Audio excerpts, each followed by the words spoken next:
With all the controversies present in American society, none is more divisive and racially charged than the controversy over the proposed removal of Confederate memorials here in the South.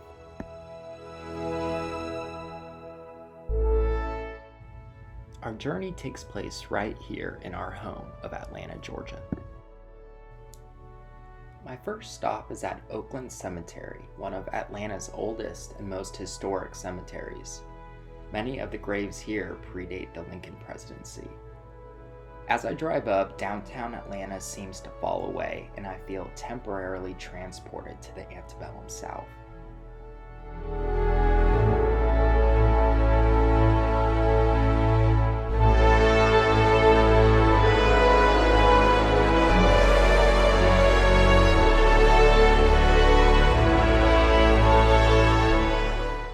I slowly drive down the narrow, poorly paved road and can't help but feel in awe despite knowing the controversial nature of this cemetery. For here stands two memorials that several interest groups are arguing should either be removed or altogether destroyed.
As I get out of my car, the oppressive July heat immediately greets me.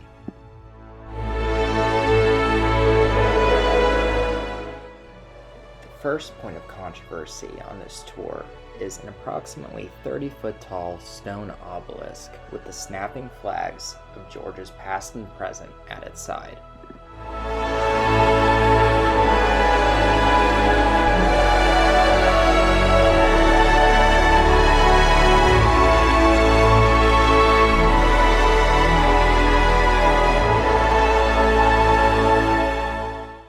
If it was not for the three words written on the face of the monument, it would appear identical to one of the many similar monuments and memorials found at the National Mall in Washington, D.C.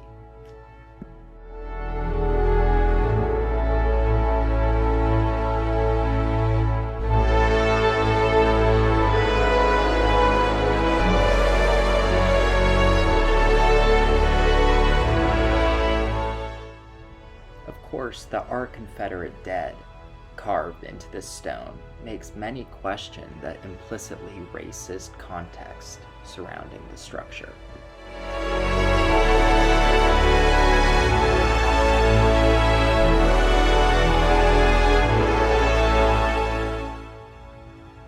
Less than 20 yards away, the remains of known Confederate dead ominously mark the nearby field. Hundreds of men are buried on this small plot of land. In the center of the graveyard stands another smaller memorial listing the names of hundreds of Southern men who perished during Union General William Sherman's Atlanta campaign.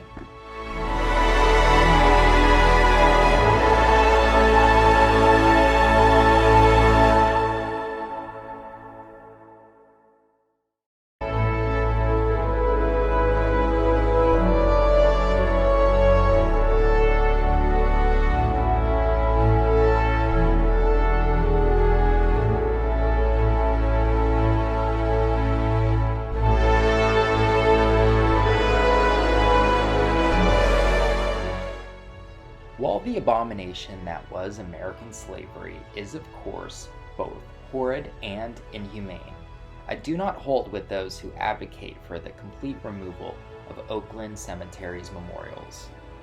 Let us visit the second of Oakland's 2 Confederate monuments, and you may agree.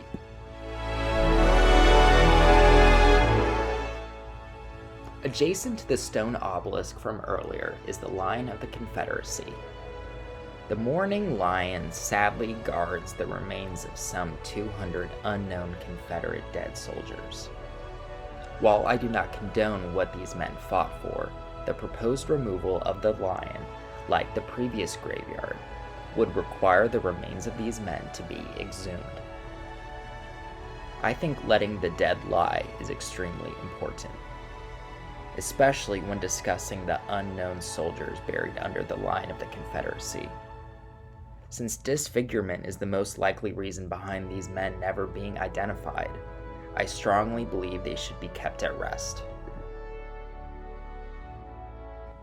While the screams of excited children and bells of passing bicycles bring an air of tranquility to Piedmont Park, a century-long controversial monument looms over the otherwise jovial landscape. Though named the Peace Monument to celebrate and promote post-Civil War peace between the North and the South, this monument has been a point of controversy since its dedication back in 1911. The controversy stems not so much from the art itself, but from the group of men who both erected and dedicated the monument.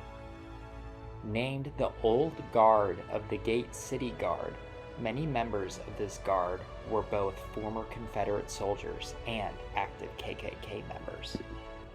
Though not shown, the etching of General Stonewall Jackson, General Robert E. Lee, and Jefferson Davis on the side of Stone Mountain has an even more troubling background. Due to the nature of the carving, Stone Mountain became a rallying point for KKK cross-burning services until they were stopped in the 1950s. While there is no debate that both the Peace Monument and Stone Mountain have enough of a racist past to warrant their removal, the likelihood of the cost associated with such a removal would likely be extravagant. Instead, I believe that the cost associated with removing these 2 monuments should be calculated and invested into school systems and other public works that benefit primarily African Americans. Under no circumstance do we agree in the complete destruction of these monuments, since those who do not remember the past are condemned to repeat it. The Confederate statues being around Douglasville. I feel like they make our town look bad because majority of our town is black and the war was about slavery and they're called heroes. How do you think this makes black people feel? Uncomfortable, unappreciated, unwanted. Okay. If the statues are taken down, where do you think they should be moved? Do you think it should be moved in museums or just destroyed? Either museums or just like destroyed, yeah. Maybe museums for people who want to see them, but not everybody wants to see them. So I don't think it should be in the center of our town.